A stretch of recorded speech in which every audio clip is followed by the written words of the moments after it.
Pastor Jerry here, and let's talk about Christian nationalism. Now, Christian nationalism has been in the news a lot, and depending on who you ask, you'll get different definitions. And to some degree, there's a gradation.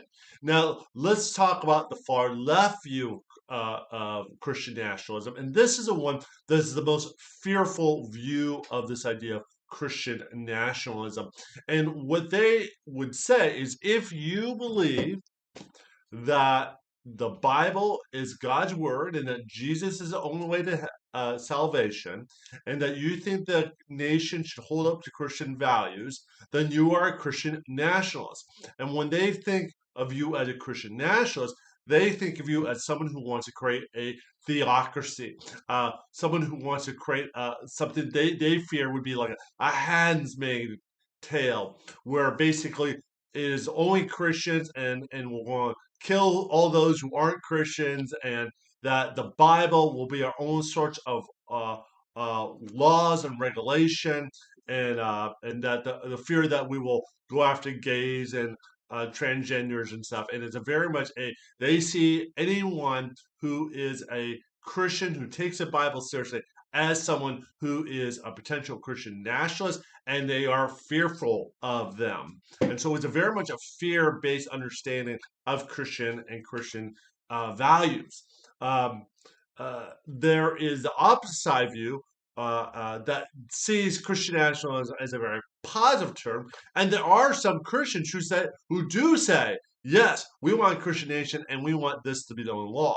And so they both are people who take upon this term of Christian nationalism, but they run in the opposite direction and say we should be afraid of these Christian nationalists because they want to create a theocracy. And there are some Christians that say, yes, we do want Christian nationalists, and it's the best thing. And then you start going in, and there's gradation. So, and one of the gradations would be the like Stephen Wolfe and Doug Wilson type. They're not necessarily all the way far right, but they are saying that yes, we should have a Christian moral foundation to this country, but they also respect the Constitution and that we're in, and so they're trying to strike that balance there. And then there's a gradation where there are other Christians that say no, we need to avoid Christian nationalism, um, and that we shouldn't try to make this a Christian nation. That we need to focus as just making this a constitutional nation, and so they would be not as far left, but they do lean more that way, and and then there's something some people are somewhere in the middle. So this kind of depends on where you stand on this. Now, for me, the problem with the word Christian nationalism and is the word nationalism, because this is a term that is very much part of Nazis were a nationalist party. Even to some degree, even the Soviet Union was a national party, and is very much can be very much tyrannical government. And though a lot of Christians are trying to use this word as a positive term sense, I think it fails because it's loaded with so much baggage. It really confirms the left fear when Christians take upon this word of nationalism. Now, what they're trying to communicate is a pride in national pride and heritage, and even pride in the Constitution and original interpretation. That's what they're trying to communicate. But the word nationalism is a very much a dangerous ball to be using, and it's something that very easy the left can use against Christians to see, yes, you are as bad as Hitler and Stalinism. So the my big problem is that word nationalism. Um, so the other big problem about this big Christian nationalist push is it's trying to do, which is well, we're going to fix our problems in the country by going to politics. We're going to legislate morality. We're going to legislate Christianity, and what has been proven is that doesn't work because if you don't change people's hearts, you can change a law and maybe they'll begrudgingly follow it. But if you don't win their hearts, it doesn't matter. And so we need to go back and understand um, our Bibles and understand what the early church did, what did Jesus do, and what it was it's saying we need to preach the gospel. I've been saying this in my church. The big problem in our country, uh, over uh, uh, uh, over Republican or Democrats or um, pro-life, pro-abortion, whatever. You think about these, all these things are tearing this country apart.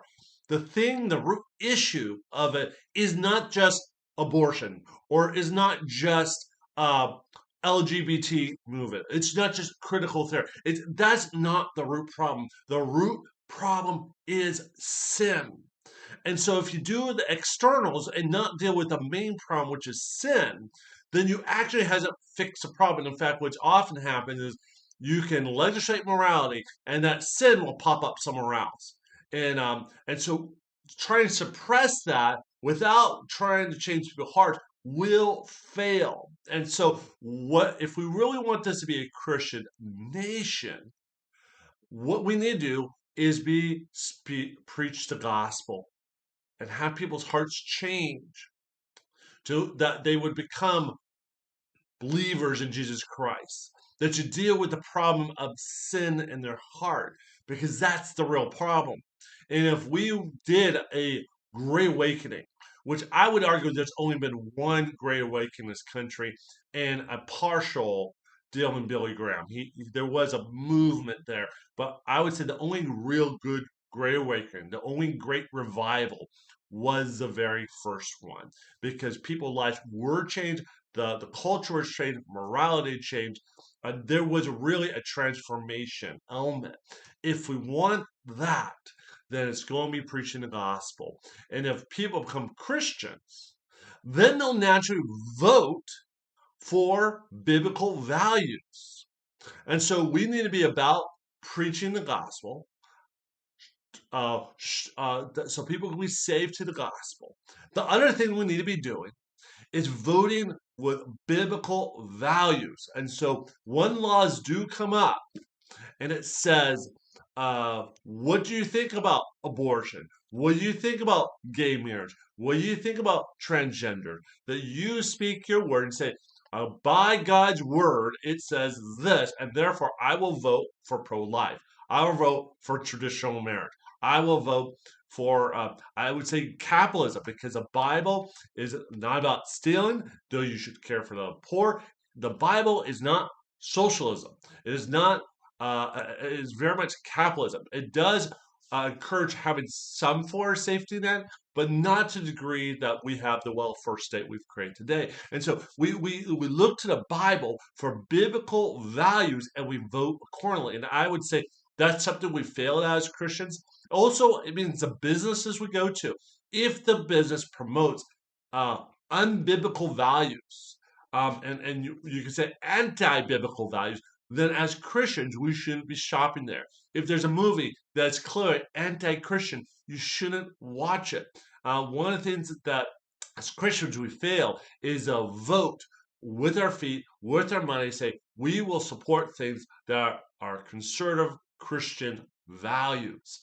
And so that's how we move towards a Christian nation.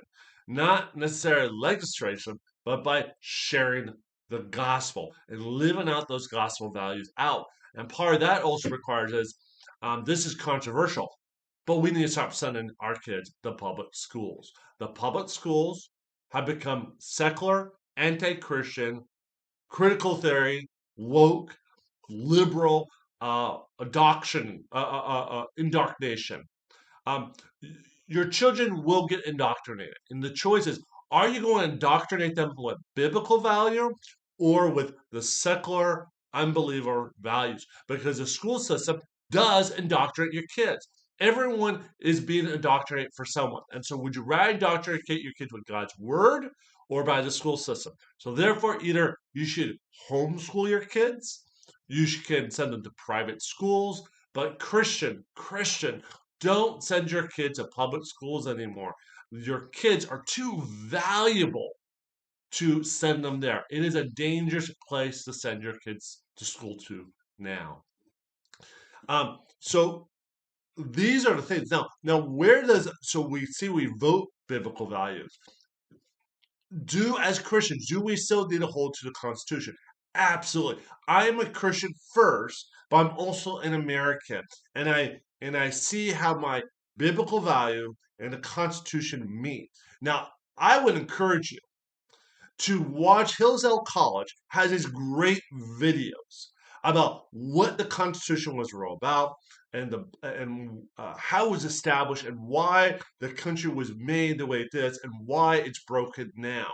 And if you understand, I would say I am a Christian believer who is a conservative constitutionalist. I am for our originalist interpretation of the Constitution, the Declaration of Independence, our history.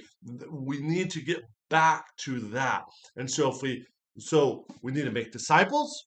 We need to vote by our biblical values. We need to vote with our money and with our feet of buying things that are hold to biblical Christian values. We need to stop sending our kids to public schools and start raising them in what biblical values, a Christian education.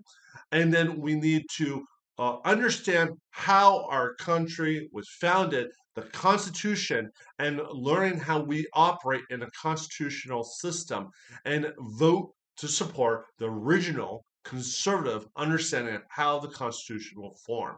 And if you do those things, you will work towards a more Christian nation. But our goal is for us to create Christians that will vote for Christian values. And that will be the natural outcome. But I would not use the word Christian nationalism. It is a dangerous road to go down. So, conservative Christian with a conservative view on the Constitution, and that will help right our nation in the right direction. God bless you. Hopefully, this has been helpful and informative. Have a great day. If you like these videos, please like, share, subscribe, and ring that bell. God bless you and have a great day.